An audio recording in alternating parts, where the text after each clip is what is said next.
Welcome back for another strategy video on Clans of Caledonia. My name is Ollie Helm. In this gameplay commentary video, I will play as Clan Buchanan. Like I've done in past commentary videos, I'll give my overall thoughts of what I am seeing and thinking about at the beginning of each round, and then advance the game to key moments where an interesting or difficult decision was made. Alright, let's look at the game setup. So, what have we got here?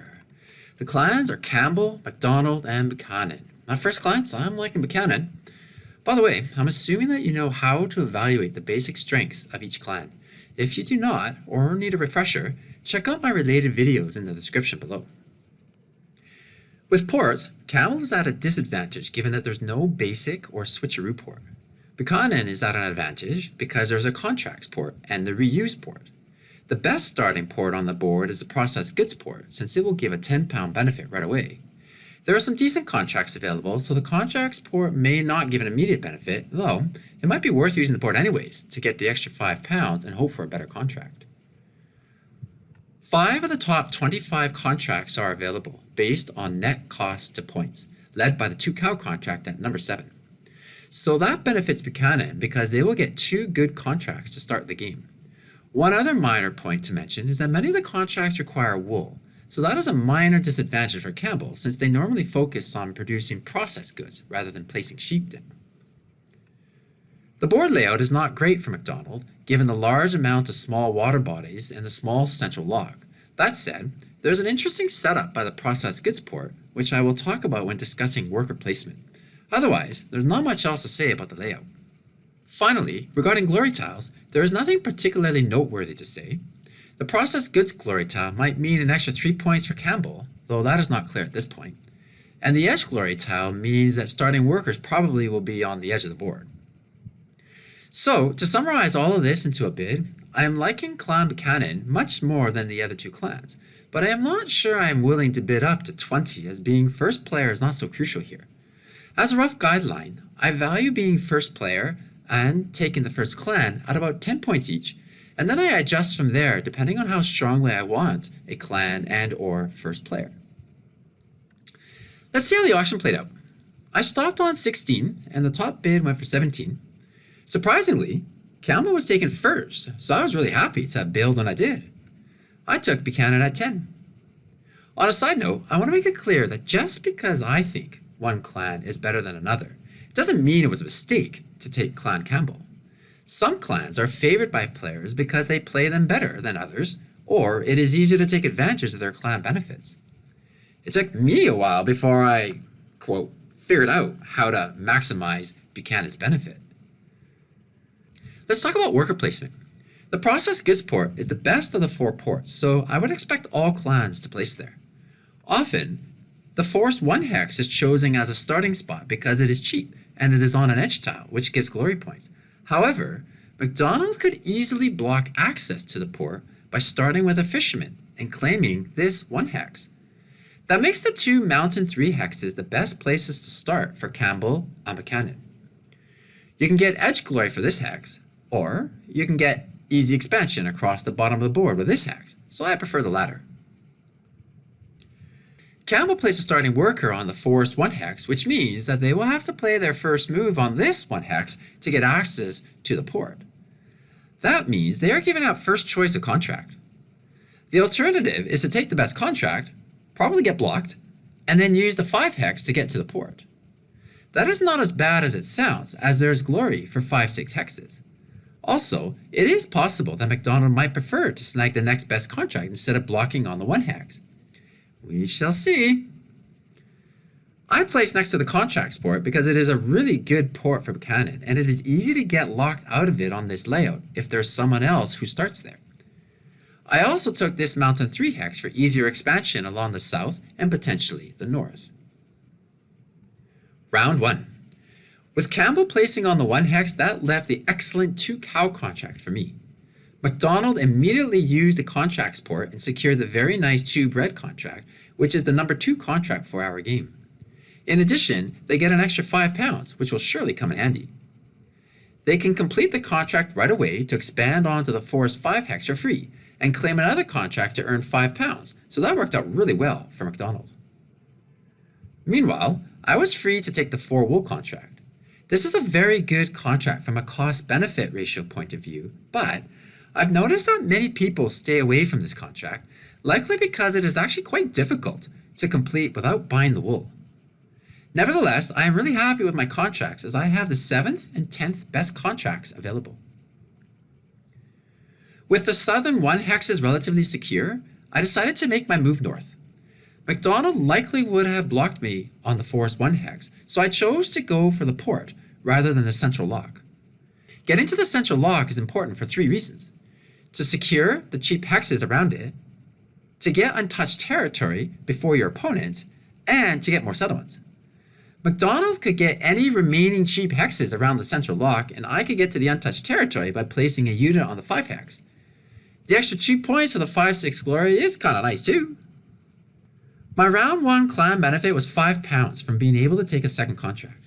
For Campbell, the clan benefit was £11 for the placement of 3 cheese dairies, while for MacDonald, it is a bit harder to estimate. Let's say £12 for the equivalent of 2 hex shipping, £5 for placing 5 fishermen having no hex costs, £6 for not having to place more expensive miners, and let's say £2 for getting to cheap hexes quicker than the other clans because of the fishermen. So, a total of £25. Round 2. There is a lot I want to complete, and there is not enough money to complete it all in this round. The priority is for workers, which give the best return on investments, and a wheat field to be able to produce the bread and whiskey. There is also the upgrade port that would be great to use for upgrading workers, and I still need to place cows down. Lots to get done, but the good news is that I should be largely unbothered in claiming the cheap hexes. I like placing units on 5 hex edge tiles when both the 5/6 and edge glory tiles are in play, because the extra £4 in hex costs gets me 3.5 glory points. I did hesitate in playing on the 5 hex though. Had I played the wheat field on the 2 hex, a cow on the 1 hex, and then a miner, I could block MacDonald from getting to the port. But playing on the 5 hex, I don't have enough money to stop MacDonald as they still have 2 workers that can be placed on the forest and miner 1 hexes. In the end, the best return was in getting my 4 foresters down plus the upgrade, so I let MacDonald in. No clan benefit for this round, but that is to be expected. The big benefits will come in the later rounds. Round 3. The plan is to continue with my building program. 2 miners with an upgrade, and a cow, and perhaps even another sheep or 2. While I often will complete my first contract in round 3, in this case, I am in no rush as I will not be able to complete both contracts, so I am not going to be taking new contracts this round. There is more benefit in making sure I get everything down that I need, and then in round 4, I can complete my 2 contracts, take 2 more, and complete them as well, hopefully. Once again, no clan benefit in this round. Round 4. Time to start completing contracts. Processed goods are also all very cheap, so it would be nice to get some cheap goods from a neighborhood bonus. But, unfortunately, there are none to be had. One other really interesting thing is that there is the superb 1 bread, 1 whiskey contract on the board. Both Campbell and MacDonald need to buy goods before they can complete their contracts. I can complete the 2 cow contract immediately, but I need to buy wool before I can complete the second contract. Buchanan's main advantage is the ability to take 2 contracts for the price of 1. So the question is, do I give up that advantage to take the 1 bread, 1 whiskey contract by itself? Given that the contract earns £15 while it costs £10 to take, and I already have the bread and whiskey for it, I think it is worth it. Especially because it prevents my opponents from getting the contract. So I guess that is another benefit of Buchanan, that you can hold 2 contracts at a time and snag a good contract, even if there's only 1 space open in your contract box. After slaughtering the cow, I was very fortunate to be able to place it back and then buy the cheap wool necessary to complete my 4 wool contract. The general consensus on the 4 wool contract is not wrong. It is hard to complete. I took 2 more contracts thinking I could complete them, and then I realized that I will be a bread short. Oops. Normally, I like to go into round 5 with an empty contract box and as first player. so that I can take the best available contract first. McDonald will be first player in round 5, and I will be last, so maybe it is not such a big deal to hold the contract into the last round, so long as I can complete it right away. So, a £10 clan benefit this round from a monetary point of view because of taking 2 contracts at once, but surely there was also some benefit in being able to take the 1 bread, 1 whiskey contract ahead of my opponents, because I had an empty second contract box available. Not sure how you quantify that. With the contract, I gained a net £5 and 4 points, but I also blocked Campbell from getting that same benefit, as they would have likely taken the contract for themselves. So, let's say it is at least equivalent to the £10 benefit I would have gotten had I taken 2 contracts at once, for a total of £20 this round. Round 5. It's all about the contracts, of course, and finally, there is tobacco available. However, since I am last to play, I likely will not get either of the 2 tobacco contracts on the board. This is why it is nice to go into round 5 with an empty contract box and be first player, because then you get first choice at the last set of contracts available for the rest of the game. Before continuing on, let's do a quick summary of the scores after round 4. Including the contract that I am about to complete, I have 31 points along with about 55 points in export goods, for a total of 86 points. Campbell has 19 points and about 40 points in export goods, for a total of 59 points. McDonald has 35 points and about 58 points in export goods, for a total of 93 points. McDonald has more processed goods to use for contracts than I do, but I have more money, so that roughly balances off. The biggest advantage I have is that I still have the contracts port to use, and I will choose from 6 contracts, so I should be able to get some tobacco at some point. I think if I can complete 4 new contracts in this round, I should be able to win the game.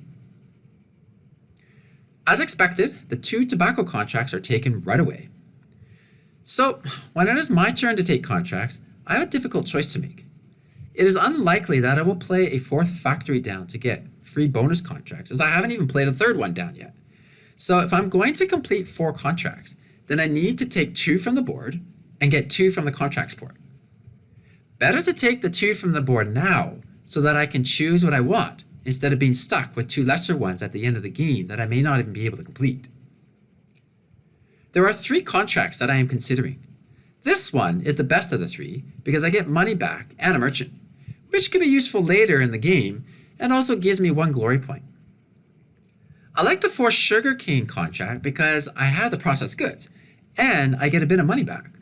However, it is also sugarcane, so I will likely end up only getting 3 points per sugarcane as I blow up the number of exported sugarcane. The 3 cow contract balances better with cotton, but I risk losing the settlement race if I lose the cow unit, so I'm not keen on that, as that would be a net 12-point loss to McDonald. So, sugarcane it is. Campbell used the contracts port and evidently had nothing good show up because they then used the reuse port and got a nice 2 cotton contract. That means I will be hoping for 2 tobacco contracts. Since I have no goods and only money, I'm hoping I can get the 2 whiskey contract as it returns £10, which can then be used to help place down animals or buy cheap cheese. This is it. It all comes down to the final contract draw. Oh, wow. That is unbelievably lucky. Not only did the 2 whiskey contracts show up, but so did the 2 sheep, 2 cheese, and the 2 cow, 2 cheese contracts.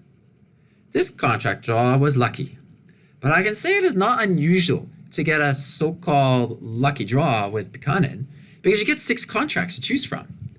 I've seen this happen many times when I and others play Buchanan. So yes, there is a £15 benefit to Buchanan for being able to take 2 contracts at once, but there is also an unquantifiable benefit from having so many more contracts to choose from.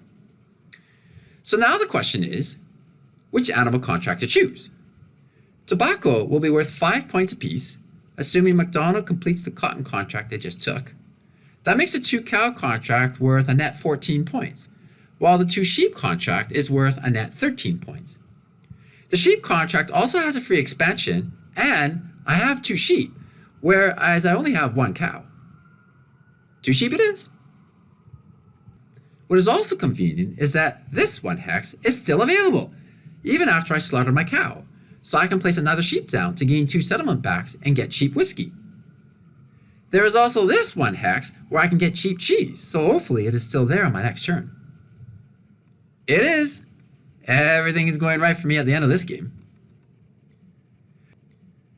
This was a challenging game against 2 strong players. The Buchanan benefit is backloaded, but boy did it come through beautifully in the 4th and 5th rounds of the game.